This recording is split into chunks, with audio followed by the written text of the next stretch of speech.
question that I'm not going to answer for you today. I'm going to get you to answer for me, and sorry about this. If any of you want to turn on your phones and actually Google what that answer is, I'm going to ask you in a few moments, what actually the dictionary definition of an expert is. Whilst you're doing that, talk a little bit about me. My name is Paul Ostryzniuk. I work at an ideas and innovations agency in London called AKQA. And at AKQA, I work with many brands, one of which is Rolls-Royce motor cars. Many of you will be more than familiar with Rolls-Royce. It is a pinnacle luxury brand, and luxury is an absolutely fascinating space to play in. Luxury is not just something about being expensive. Most people, when they think about luxury, they think it's just something which is expensive.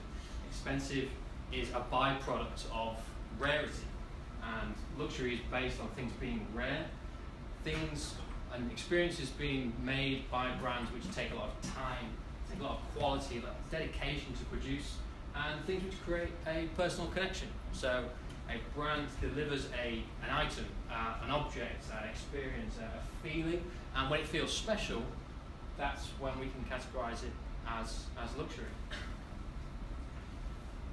In the past 500 years or so ago, things like spices were incredibly rare, which made them incredibly luxurious.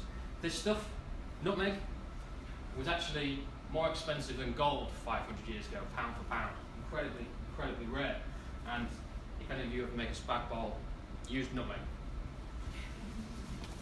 It was incredibly rare, but the world changed. The world had industrial revolution, globalization came along, and spices became much more common. And as they became more common, they became less special. People weren't really that bothered about them. The more common something becomes, it kind of loses that special feeling. And luxury brands have to battle against that right now as well. Luxury brands control supply to a degree, so they keep things feeling luxurious, keep things from feeling like they're completely common.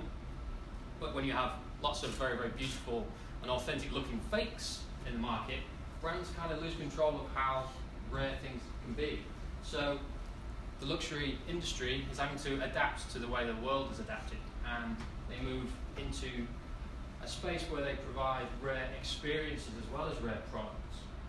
Rare experiences like going into a store and the shop assistant knowing your name, knowing the order that you placed last time, extending the relationship past the point of purchase, so that when you are an owner of a product, you still have a relationship with the brand, and that feels special. Something's got to feel special about that. And all that has come about because the world has changed. Those rare experiences are where the luxury market has had to move towards to stay special and create something that the fakers can't copy. So, industrial revolution, globalization, these concepts have changed the way that the world works. Right now, we're in a space called the information age, and the world is changing yet again. How does this have an impact on how we live our lives day to day? And I'll circle back now to the question, what is an expert? I saw a couple of people over that way that were looking down. I'm hoping that they were looking at their phones. Did anybody actually come up with a definition for what is an expert? No? Okay, well, over here. A person who is very knowledgeable about your skill Now, love it. So, the fact that you don't necessarily have to be an expert that stores a lot of information nowadays. You have instant access to information. It's ubiquitous, it's everywhere. It's changing our idea of how somebody can be seen as an expert.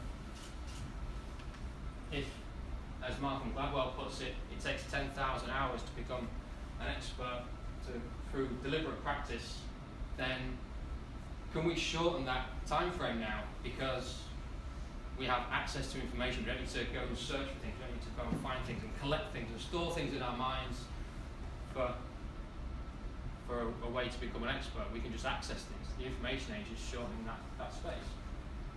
So let's imagine somebody which has dedicated their lives to being completely absorbed in a particular subject, a professor of some sort, and then a student with an iPhone.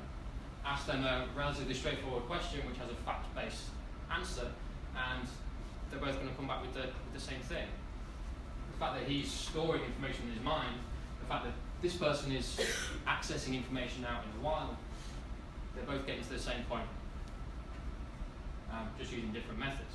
So this is our idea of how an expert is changing.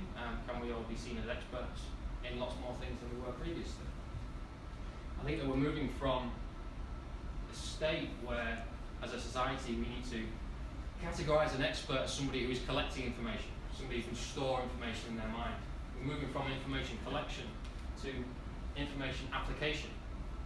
Being able to use information that is given to us, much more exciting than just trying to store it and cram it and save it all in your minds. So if we think of another example of how democratized information, which is shared around through what is at the heart of the information age, the computerized information, the digital sharing. I think of another scenario of how that could play out. The definition that we found was one that somebody was knowledgeable of or skillful in a particular area that could be determined an expert. So let's think about somebody with a particular skill.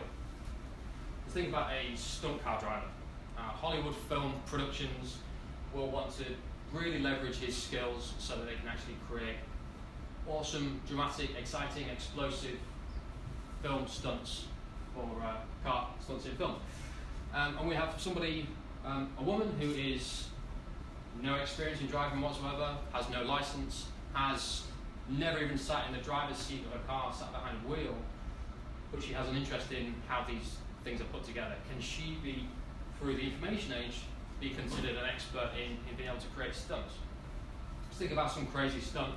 Car jumps over a helicopter, through a building, barrel rolls over a few times, lands in a McDonald's drive-through, orders a box of chicken selects and drives up into the sunset.